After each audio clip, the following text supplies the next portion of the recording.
In Q4 2023, we executed across the following actions. We sought to accelerate our transition to a leaner operating structure.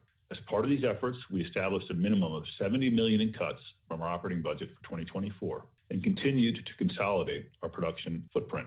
We conducted extensive pricing analysis and, as discussed momentarily, are now preparing to implement pricing changes to support gross margin expansion. We maintained our investment focus in Europe and served our strategic customers in this important market for plant-based meats. We are beginning 2024 by executing within a leaner operation, consistent with substantially reduced 2024 planned OpEx and cash use. We are discontinuing our Beyond Meat Jerky product line, despite its number one position in the plant-based jerky category. These refinements allow focus and resources to be put against our latest product platform renovation, Beyond 4, and other SKUs which we believe have higher profitable growth potential here in the U.S. We are implementing changes to our U.S. trade and pricing programs, effective in early Q2.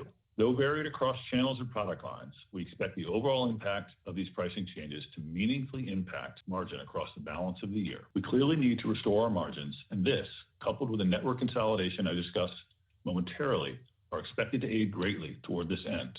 As referenced above, we are nearing the completion of what has been a very difficult but highly worthwhile consolidation of our production network. To give a sense of the magnitude of this restructuring effort, it helps to consider that in the last 2 years, we've contracted our production network from as many as 13 co-packers in North America to just 1 today.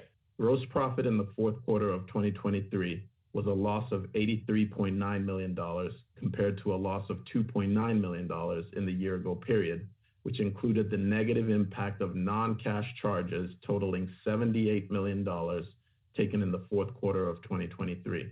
Overall, net loss in the fourth quarter of 2023 was $155.1 million, or $2.40 per common share, compared to net loss of $66.9 million, or $1.05 per common share in the year-ago period.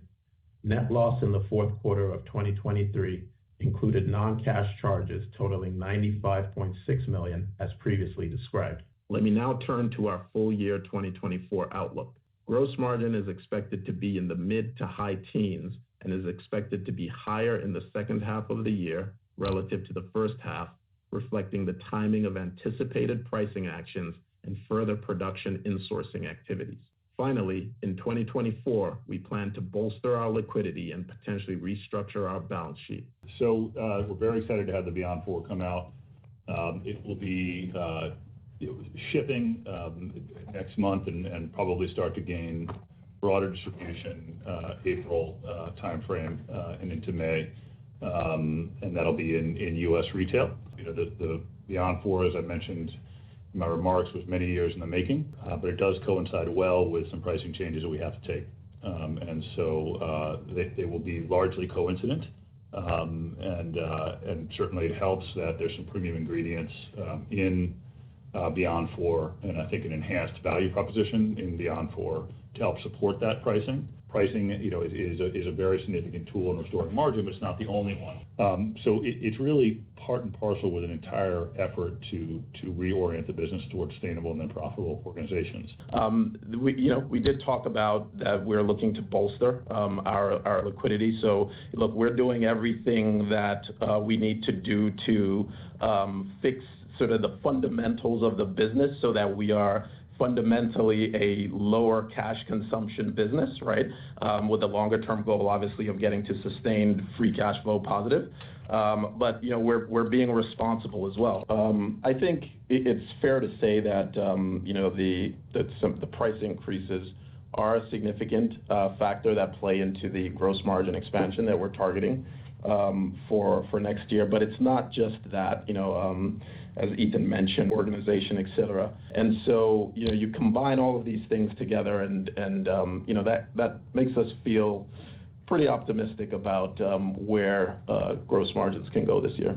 I think fundamentally, if you look at our international business relative to U.S., it does skew more towards food service. So, as you can imagine, the margin profile for that business would look somewhat different than on the retail side. I guess the short answer to your question about do we, have respectable margins in international, I would say yes, right? But as Ethan mentioned, there is still a number of things and initiatives that we're pursuing to bring about even further improvement in margin in the international business.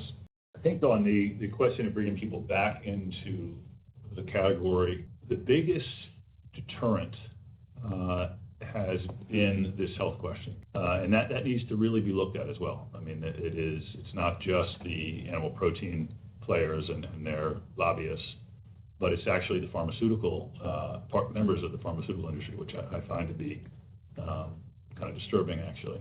And so I do think that there's an opportunity here for more organic style of marketing that relies on the power of social media, that relies on the fundamental truth of the products to bring people back in.